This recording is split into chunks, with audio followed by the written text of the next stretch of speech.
Hello everybody, this is Starman and welcome back to Let's Play Quest for Glory 3, The Wages of War, The Thief Path. Well, I spent roughly about 10 minutes real time, and I think maybe the better part of the morning just throwing daggers at the board here, and I have completely emptied all my water skins of water from the Pool of Peace. And I wound up taking a few healing pills because I wound up dipping down into throwing daggers so much that it was expending my health rather than my stamina, but check this out. We almost have throwing completely maxed out just after 4 water skins. Strength's up to 238, Vitality's up to 235, Luck is still 205. Unfortunately, dagger throwing does not improve your weapon use. But yeah, no way to recover stamina at this point by resting. Resting here can be hazardous to your health, best to reconsider. So we'll go ahead and sneak off. And nobody here... Yeah, it's middle of the day, so I don't think Yesifu is going to be here to play with, unfortunately. But we can safely rest here.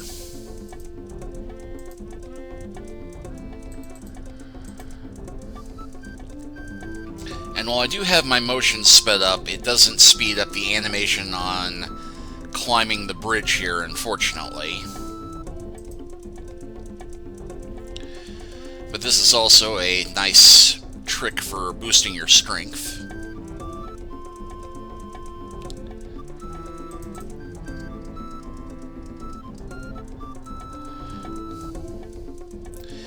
Unfortunately, unlike Quest for Glory 2, there's no way to easily raise your combat skills apart from actually going out and fighting monsters. Thankfully, as you've seen, the combat's also less challenging this time around, at least with all the stats I've got buffed out. And the combat is more dependent upon your ability to hit the keys in a certain rhythm as a player rather than strategizing and countering stuff in the game. Which is a bit less fun if you're in this for the combat, but yeah. And boom! Strength is now up to 253, and just that sneaking around has got my stealth up to 208.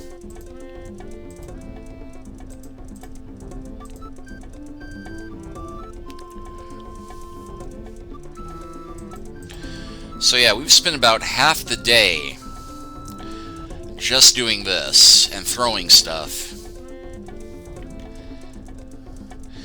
And we've got most of our primary fighting abilities maxed out. Well, I say primary, we don't have dodge raised at all.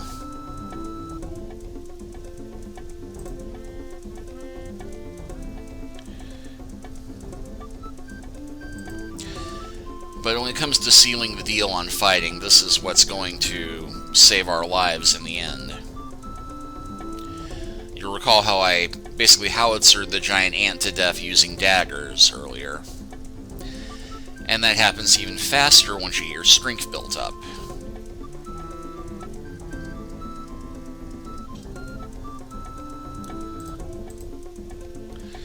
And yeah, 266.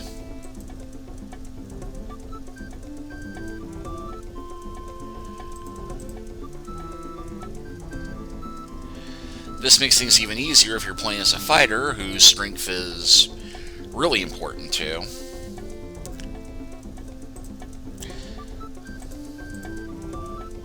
And it's now a little bit past midday. And 268. Okay, I think that's enough. And yeah, not a good time to talk to him.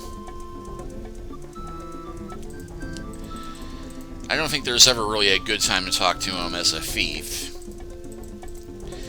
But we'll go ahead and wander around the savannah a bit, because there is a bit here we can do besides heading back to the Pool of Peace and refilling our water skins.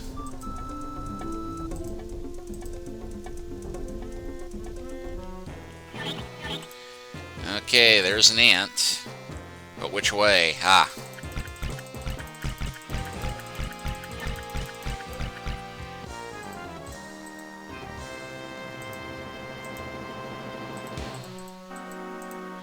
Dead ant, dead ant, dead ant, dead ant, dead ant, dead ant, dead ant, and well, you get the idea.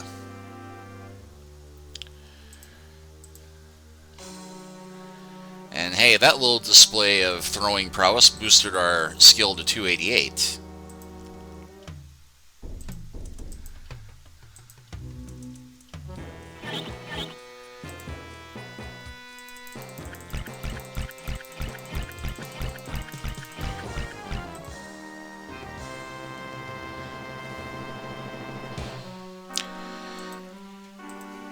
Yeah, fighting much easier as a thief this time around if you have enough daggers.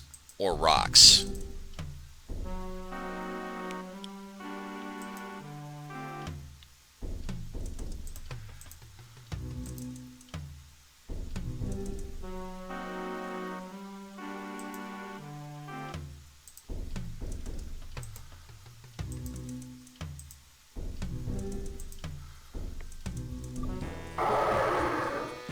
Okay, I think that's Crocodile Man.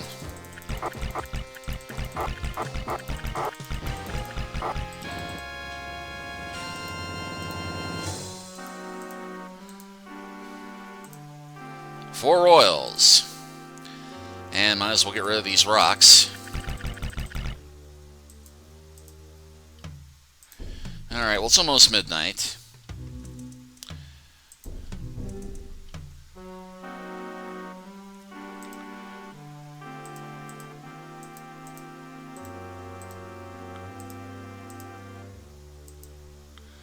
And I just did something profoundly stupid, I think. Because I completely forgot how I'm supposed to set up a fire in this game. Oh, but hurrah, nothing killed me as I slept in the middle of the night.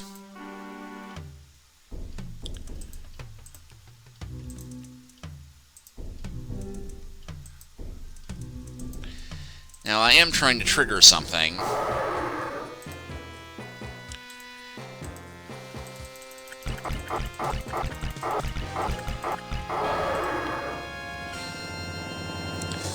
Unfortunately, I killed him where I can't get his money. Oh well.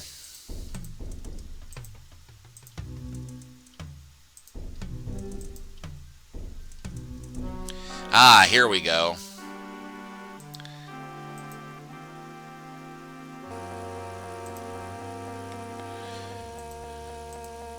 UCDBs. Killer bees.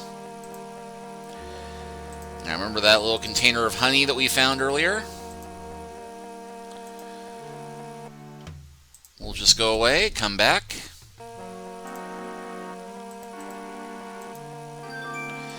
Now hopefully that was a very happy honeybird.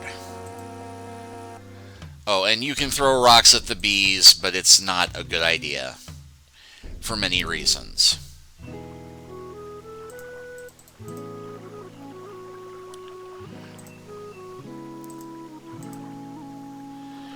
And yeah, we now have throwing completely maxed out. And our vitality is at 238.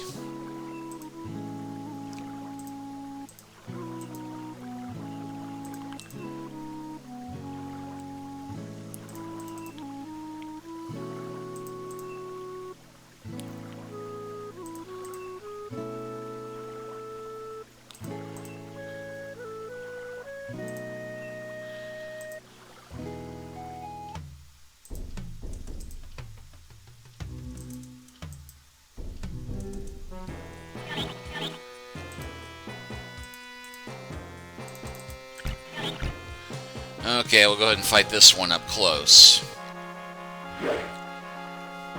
Just because I want to test something.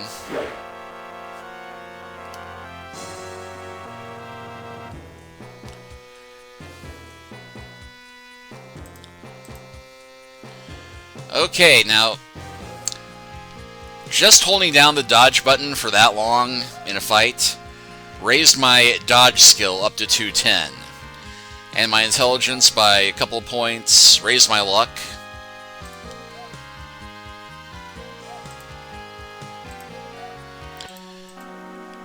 And we got away from the ant, which is the other benefit about being able to just run so quickly in this game. Unfortunately, the stealth tricks doesn't work as well for stealth. At least I don't think it did.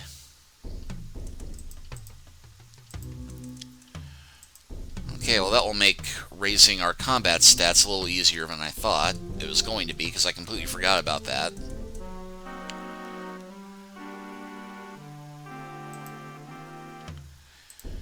Okay, well, I've remembered, you don't make camp when you're on the up-close screen. You have to do it from the map. Make camp now, build a fire, of course.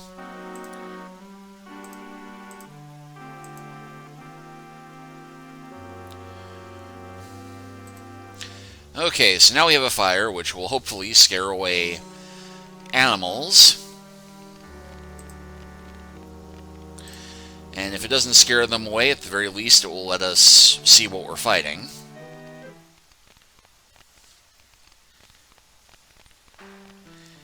And I think I got this on the first try. You hear a strange noise approaching from the west.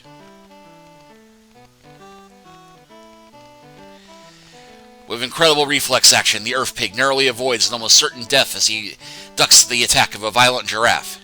Did you see the size of that thing? Those purple giraffes sure get big around here. New around here, eh? Bet you never seen an earth pig before. Arn's the name. Arn is a schoon. Diggins the game. I'm a miner, you know. Yes, one of the world-renowned aardvark miners. Remember our slogan, we dig earth pigs. Catchy, isn't it? So here I am, hunting giant ants to bring back to the mines. Do a lot of it, you know. Hunting, that is.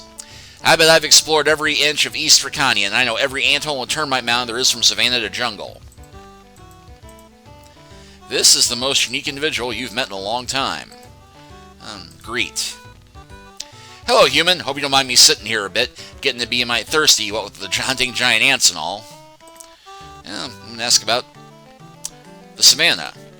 The savanna's kind of peaceful at night, except for all those purple giraffes and green hippos. If I get worse as it gets near to daytime, I think it has something to do with my drink. Yeah, they're attracted to it. I offer them some of them, I'm afraid I'd never get rid of them then. So anyway, the savanna. Well, apart from the Simbani Village, Tarna, the magic pool, and the venomous vines, there's not much of the savanna except grass and trees. And rocks and monsters, and giant ants and termites, and giant giraffes and fluorescent green hippos. Ask about the Simbani Village.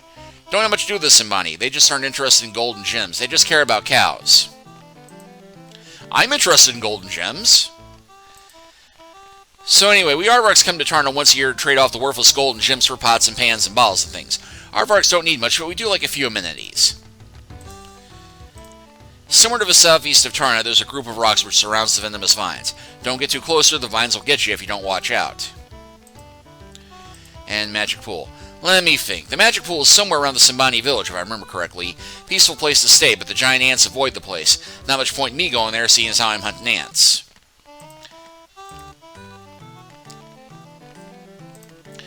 We aardvarks mine most anything that comes out of the ground. Termites, diamonds, gold. Of course, gold and gems aren't worth as much as a good termite, but you can't tell a human that. They'd rather have the gold. Can you imagine that?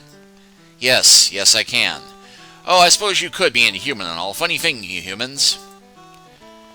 And the jungle. Yep, it's a jungle out there, full of strange creatures and weird plants. Gotta really watch your step in the jungle. You don't know if you're about to step on something or if something's about to step on you. Besides, all the jungle looks like, except for the giant tree, the waterfall, the Leopard Man Village, and the Lost City. Lost City that everybody knows where it is.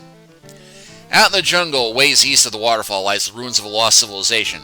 There's nothing much there except for the buildings and some ape men living in them. Nowadays, I'd seen some really strange things there. Didn't get close enough to make anything out, though. Couldn't get across the waterfall. Earth pigs don't have much to do with water. Gets our fur wet. Ask about the waterfall.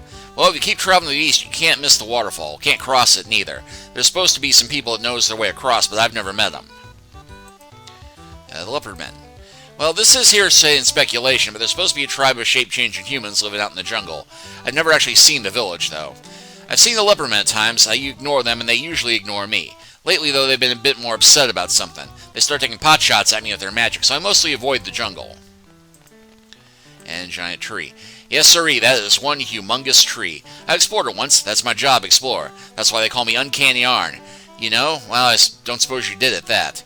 At any rate, one night I decided to climb the giant tree to see what was what. Didn't see much, just some strange glowing light and a bunch of plants. Not an ant to be found.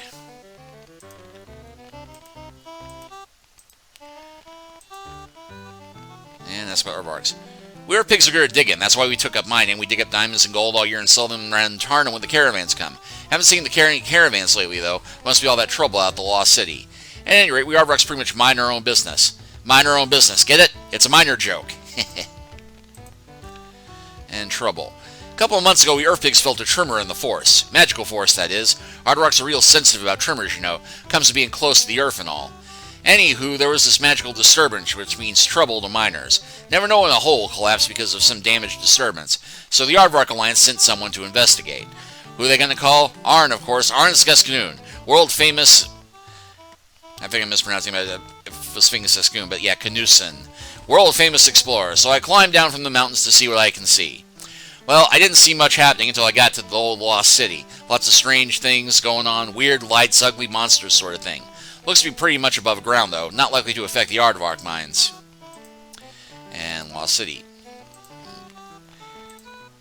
Got that already. Ask about this drink. This? Well, not for you, some. I don't think you can handle it. You see, it's distilled from giant ants. It's a special recipe, I know. I call it my formic formula. You know, formic? Like formic acid? Ants? Don't they teach you anything in school these days? Funny how them purple giraffe thingies only come out at night, ain't it? Wonder where they go in the daytime. Kind of hard to hide, particularly with the glowing pink spots giving them away. So yeah, this is a nice, funny, random encounter you usually get the first time you sleep in the savannah, which gives you a little bit of information about what's around here. You tell the Earth Pig goodnight. Okay, I can take a hint. You want to go to sleep, right? Not interested in talking to an Earth Pig. Hey, you humans are all alike.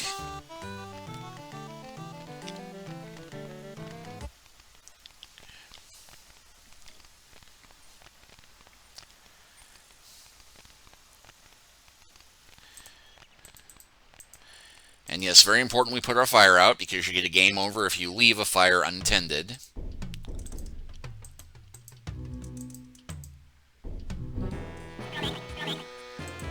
Alright, let's see if we can speed raise our attack this way.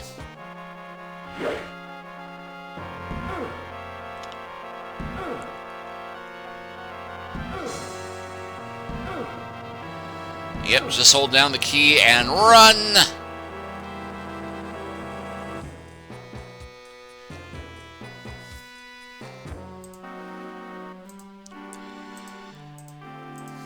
And yeah, I took the healing hit because I've got way more healing potions than I do stamina refills at this point. But yeah, check that out. 274 strength, 249 vitality, 228 weapon use. Just from holding that down for one fight.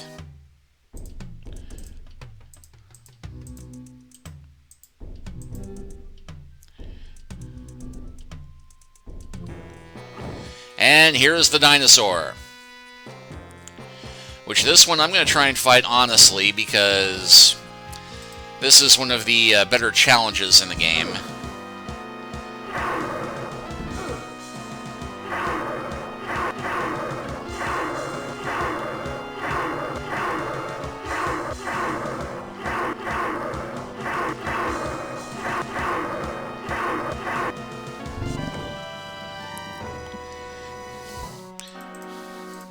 It's extinct now. Yeah, and we can remove the beast's horn, because if you're a fighter, you have to find a dinosaur, kill it, take its horn as proof that you did it. It's all part of the test of becoming a warrior. It doesn't do as much good as a fief, except for bragging rights, but yeah. We just took on the most dangerous creature in the game and won. Well, probably not the most dangerous, but definitely the worst on the savannah.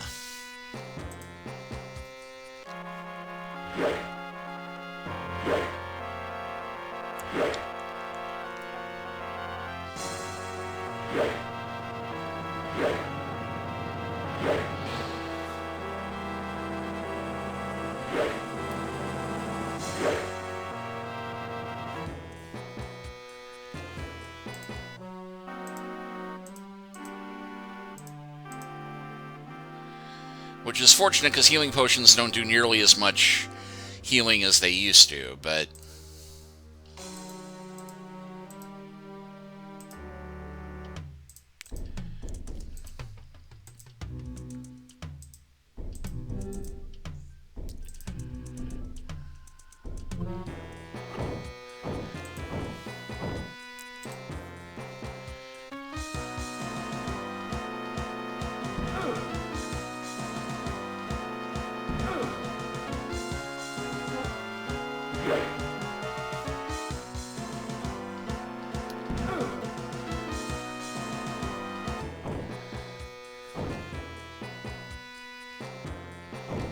And it takes a little more effort to outrun them, but we managed it.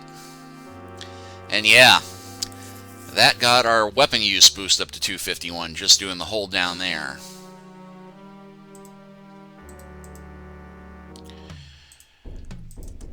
Now I am filming this because there are a few more random encounters that you can get on the savanna.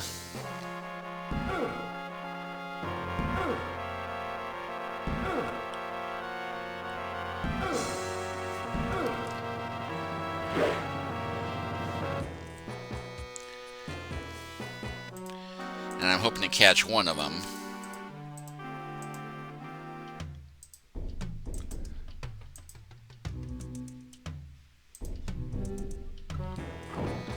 And here comes Dinosaur.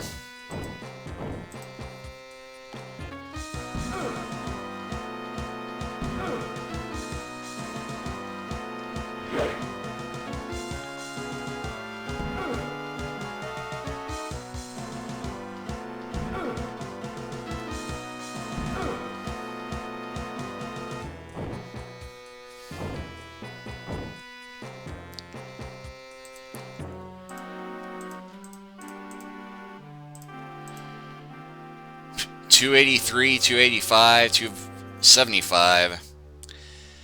If only it were as easy to level up our thief skills in this one.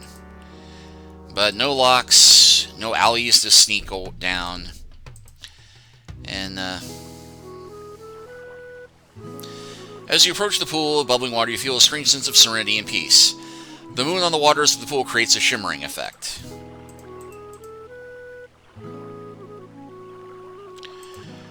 And as you might guess, you can spend the night camped out here as well, in safety. And the moon just cruises on past.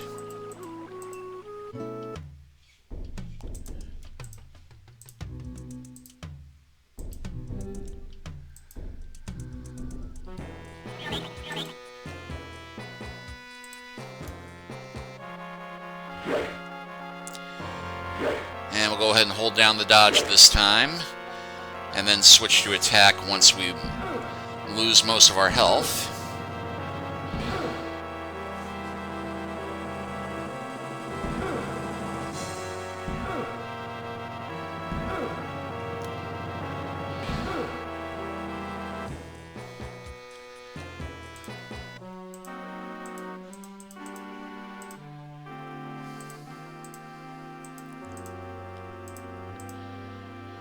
And that has maxed out our weapon use.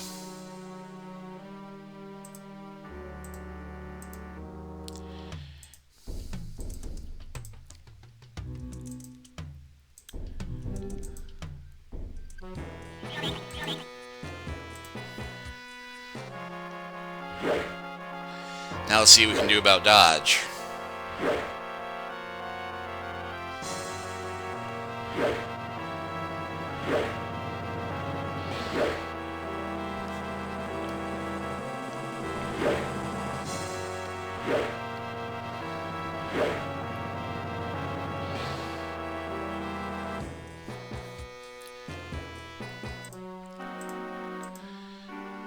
And yeah, that shot our dodge up nearly 30 points.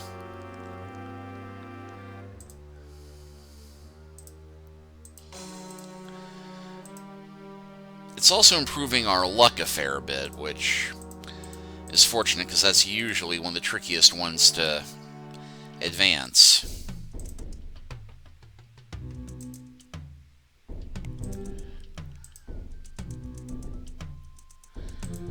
Hey, got a full Superman symbol traced out.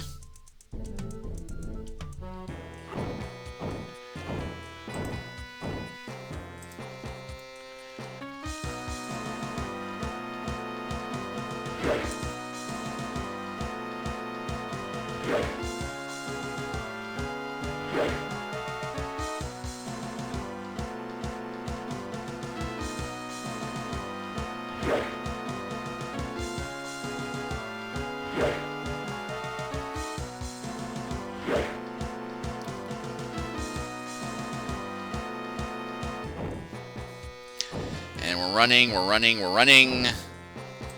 And we got away.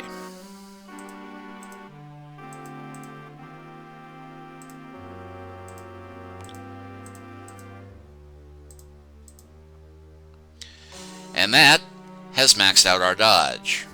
And our vitality. Well, that's most of our combat skills set. I'm going to go ahead and save here.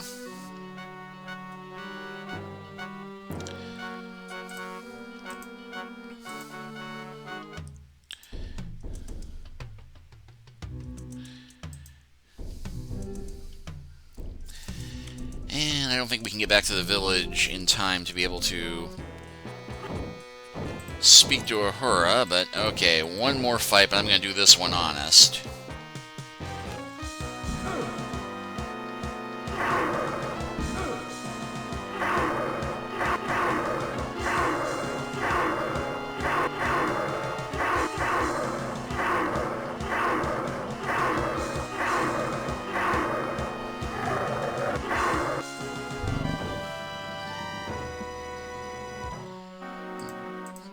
Booyah! Actually, it's early enough in the evening we might be able to catch Uhura.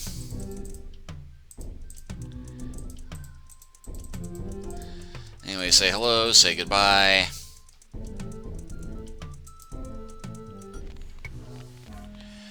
So, Hero the Kata, you be seeing many things and people. Maybe you learn more about them here.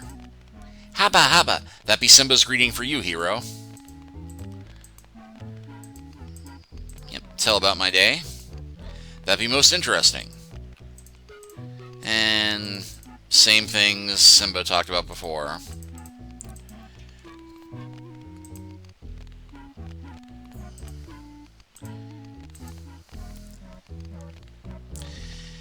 And I think we may have gotten this before, maybe not this line, but the elders of the Simbani be the brains of the tribe, they be older, so their brains grow smarter. Elders are the husbands and the herders. And Labian. Labian is the leader of the tribe. The Labian must be strong, smart, and be respected by all. He listens to the words of the elders and then tells the tribe what to do. The warriors of the Simbani be the weapons of the tribe. Warriors be very brave, very strong, and very smart, or they be very dead. Simba be growing plenty fast. Soon when he run, nobody be catching him. Simba threw his first spear today. It not be much, but he'll be a fine warrior. And Savannah. The Savannah be the Simbani home. The grasslands feed the cattle. The Savannah be home to many dangers. The dangers may be feed on you if you're not wary. There be many things wanting to eat you. The best advice I can give you is fight when you have to. Run when you can. There be no glory in being dead. Always be using your brains out in the savannah. Rest when you be tired. Do not sleep without a fire and watch for traps. And yeah, we have not stumbled across any traps yet, but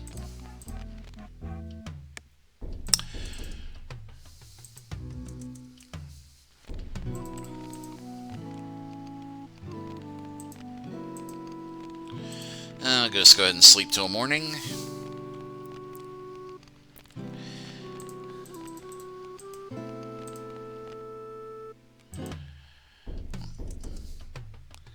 Harabari, Princess Japir. Good to be seeing you again. And tell them a little bit more about... Yep, sit down. This is Money. Welcome all friends of Tarna. You be our guests, both by Uhura and by Rakesh. You be doubly welcome as long as you do not use magic here. The Simbani be warriors, not wizards. Magic be for cowards and weaklings. The Simbani cannot respect a user of magic. And yes, Fu. I learned to speak your language from Uhura. This is because I want to be a Labian someday, and a Labian must be very wise.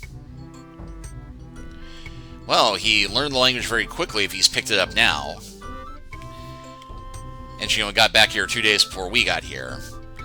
I'm guessing that she knew the language before she left. Although where she learned it is a bit of a mystery, but anyway.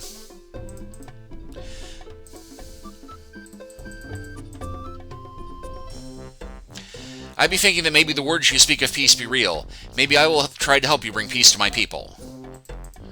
And we can tell about friendship. You ask Yesfu to be your friend?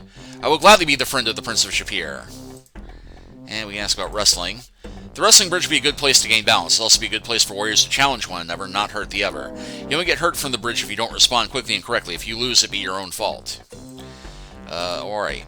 And same thing about the game before. Leopard Men. I never see leopard men before. They stay in the jungle, mostly, until they steal our Spear of Death. The Simbani and leopard men have nothing to do with each other. Always I'd be hearing stories from the warriors about war. Always I'd be wanting to be a warrior and fight our enemies. Then you and Rikishi come and speak of peace. You both be heroes, but you do not like war. Maybe there is honor in peace as well as in war. He is a very wise young man in peace. More and more I'd be hearing talk of war. No one but you and Ahura speaks of peace. I do not think peace will come easily.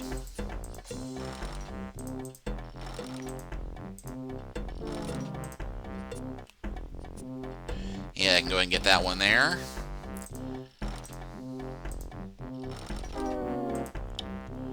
One, two, three, four, five.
This is a fun way to boost your intelligence if you're a wizard, and relatively low stress.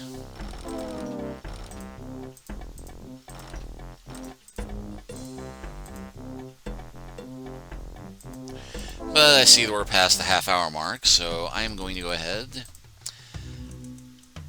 Although that did not actually boost our intelligence, so much as it did boost our communication, but it's good to have this chat with Yesifu. Anyway, I am going to go ahead and stop here, and next time, I think we'll go and head out to the jungle and explore around there a bit, instead of me trying to trigger random stuff in the savannah. We'll see you then.